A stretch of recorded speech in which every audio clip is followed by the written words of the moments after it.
now the magic really starts to begin, and I'm very excited for this because why? This is what we've been building up to.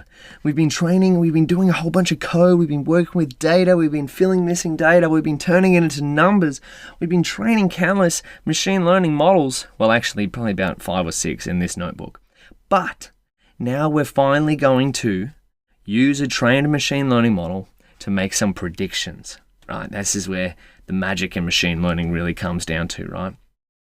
So what we're going to do is we're going to take our model here, the one that we've trained. We can run this again. So this is going to give us a score here. So this is training CLF on the heart disease data set, the X, telling our model to find the patterns between X train and Y train. Now what we're going to do, we've seen CLF.score. Now this is evaluating the model on the test data set, so data it hasn't seen before. So really what's going on behind the scenes with score is that the model is making predictions on the X test data, actually making something like Y preds, and then comparing them to Y test. Spoiler alert, we actually kind of have been making predictions, but now we're going to see them in the flesh. So let's go here. We'll write a comment, use a trained model to make predictions. Now there's 2 ways, real ways to make predictions, with 2 ways to make predictions. We want to use, one is the predict function. Actually, there's a few more than this, but these are the main ones. Predict function. And then 2 is predict prober. We're going to look at predict first because this is the main one you want to use. How can we do this? Well, the beautiful thing is because of the beauty of the Scikit-learn API, right? It's been designed amazingly. So kind of when you do one thing, that's why we could so easily sub out our model before, linear SBC, for random forest classifier. Almost no matter what model we have here, there will be some kind of fit function, a score function to evaluate it, and a predict function. So, naturally, let's try call CLF.predict. Now, what do you think predict might need to take? If we were trying to make predictions here, trying to predict whether or not someone had heart disease, what should we get our model to predict on? The important thing here is to remember what is our model learned on. And in our case, it's learned on these features. It's learned on these different body parameters or health parameters of a patient.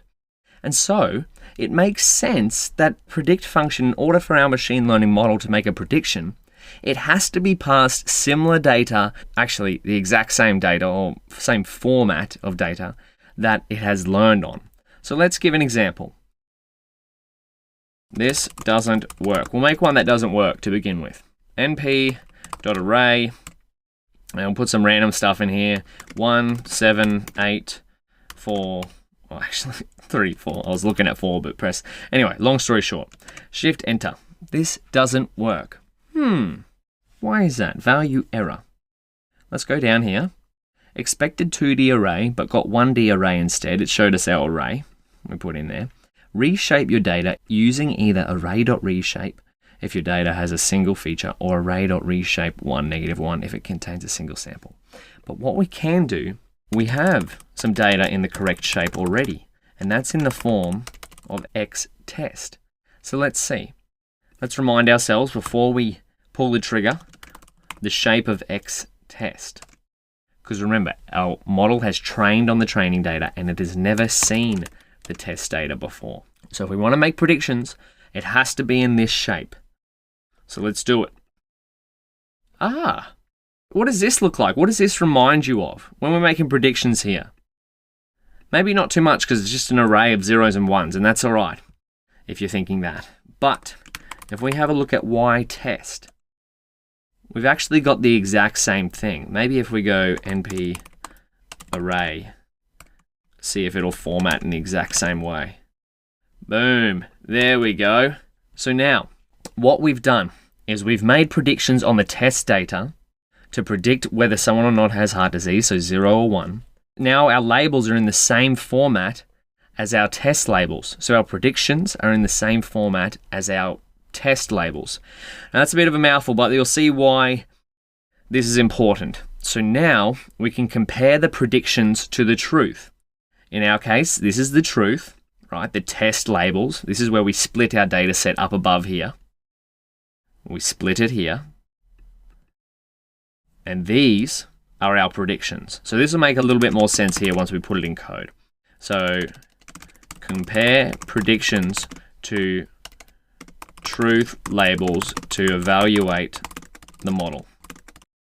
It's kind of good practice to save predictions to something like ypreds. This is what you might see in documentation.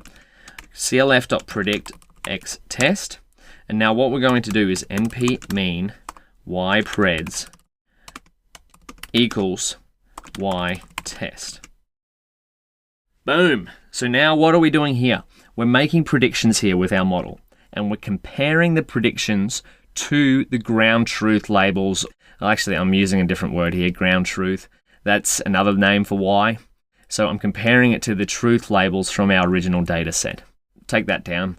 Y is also referred to as ground truth. Maybe I should have put that up there with our nomenclature. But where does this number remind us from? Or where does this come from before? So we go clf.score x test y test. They're the exact same thing. Beautiful. So what we're calculating here is the accuracy, or just comparing how well the model did with this NP mean.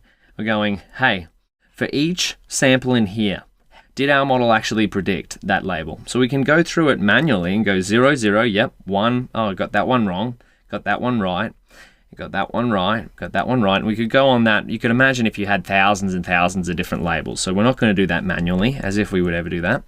There's one more way of doing this. We can go from Scikit-learn.metrics import accuracy score. And again, we'll cover metrics in I think it's the next section. We're getting ahead of ourselves. I was about to check what we're covering. We might do that now.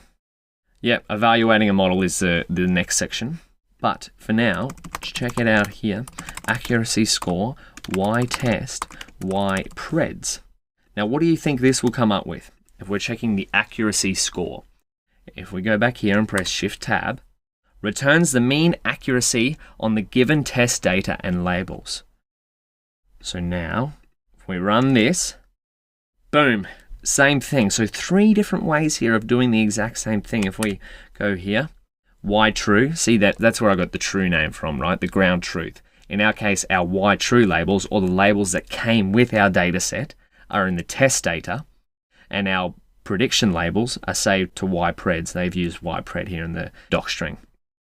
So this is the accuracy classification score. Beautiful.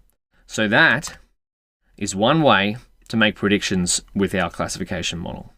So now let's see, up here, we said there was 2 different ways, predict and predict prober. We'll leave a little comment for ourselves, make predictions with predict prober.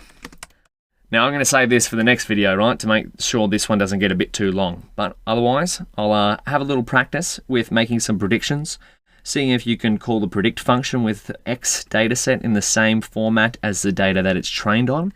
And I'll see you in the next video.